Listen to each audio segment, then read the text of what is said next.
এক গ্রামে থাকে দুইটা বিড়াল, হুজুর মিয়া আর হুজুরানী বিবি।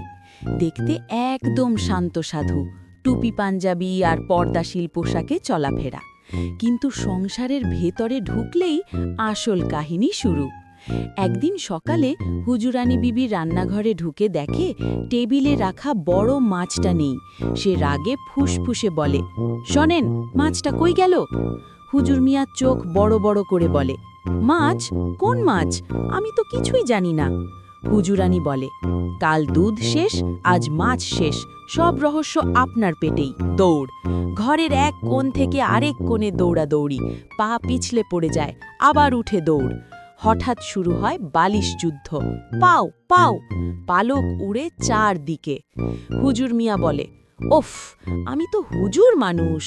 তারপর এক কোণে বসে কান্নার অভিনয়, আমি নির্দোষ হুজুর, সবাই আমার বিরুদ্ধে।